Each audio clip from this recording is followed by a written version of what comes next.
2 days ago, we went over my 6 to 12 month outlook on Tesla. I went over why I think best case scenario, we shoot right up to $500 in the next 6 months, and the worst case scenario, where we could potentially pull back to, and what would need to happen in order for me to not be touching this at all for a very long time. But my plan in this video is to go over the smaller time frame, talk about the daily chart, talk about what I think is going to happen as we go into earnings and how specifically I am playing this. Because right now, our smaller time frame bot is currently in a position. Now, all of this has nothing to do with my longer term position, which you can see I'm still holding my 9/18/2026 leap calls, but this one is going off of the daily chart and my 8/15 $310 calls. Now, our entry requirement for this strategy and for this fund is that the daily BX trender must be flipping from dark red to light red while there is buying pressure on the weekly chart. So both of that criteria is being met. And you'll notice that if we would have followed this over the past 3.4 years, roughly we'd be up about 328% with a win rate of 41%. So it's not like we're winning all the time, but what makes this so strong is our risk versus reward. We actually started a brand new fund with about $200,000 in it following this exact strategy and all of the alerts within our Discord community for that trading bot. And in the past 6 weeks since inception, it's up $29,000. And you will notice that we only have a 40% win rate with a 2.7 RVR. Now, as far as where we're going to be headed in the next couple of days, you can see that we've really just been stuck inside of this pennant. Price action has been making lower highs and higher lows. And I really don't think that the breakout, if it's going to happen, will happen before earnings.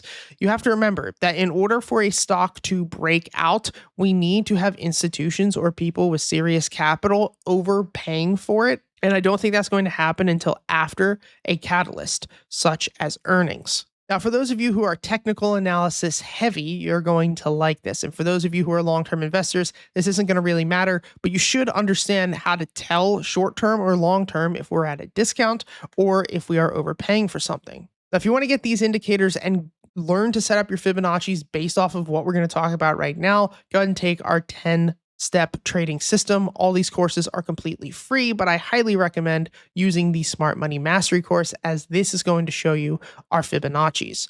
The most important thing about price action recently on Tesla is if we take a horizontal tool and we mark off all of our lows, you'll notice that we're making higher lows. And if we mark off all of these highs, you will notice we're making lower highs. So we basically have this wedge that's happening and this squeeze with price action that's occurring. In a strong market cycle, what we would want to see is, instead of that higher low, lower high, higher low, lower high, we would want to see higher highs followed by higher lows into higher highs, which is not what we've had. But one of the ways that we can tell if we're actually buying at a discount each and every single time over the past couple of weeks is by taking our Fibonacci retracement and going from low up to high. This 0.618 to 0.786 level is called our institutional buy zone, and the 0.786 to 0.826 level is called our smart money zone.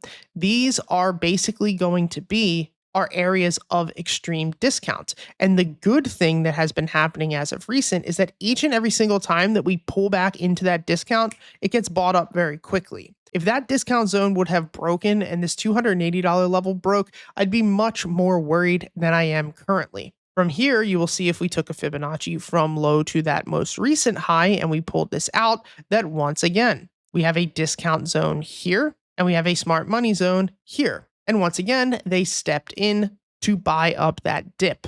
Now, the cool thing about this, for those of you who are technical analysis nerds, is that the same exact thing can be said to the opposite side. So if we actually take a Fibonacci retracement from here down to here and we pull it out, you will notice that the same principles apply.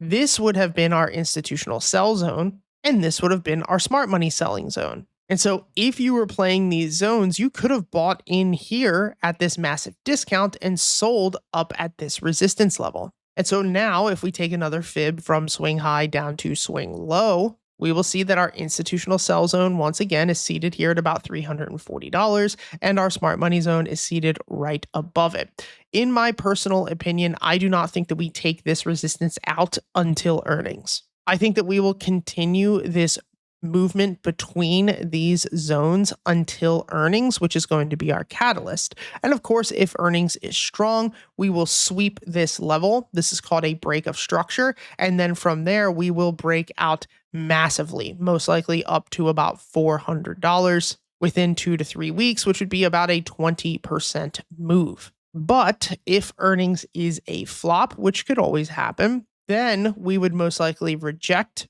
break all of these discounts, and price would sell off massively. And now, if price sells off massively, this is where we need to make sure that we hold this bigger range smart money zone and discount. And that is why I believe $250 is going to be the worst case scenario if earnings is a flop.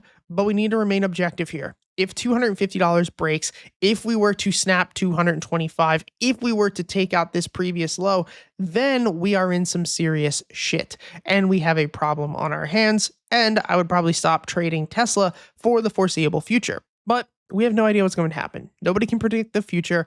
I'm not here to do that. I'm here to simply trade my system, follow what I'm supposed to do, whether it's a winner or a loser. Let me know what you guys think is going to happen down in the comments. As always, thank you guys for all of your support, and I'll see you tomorrow.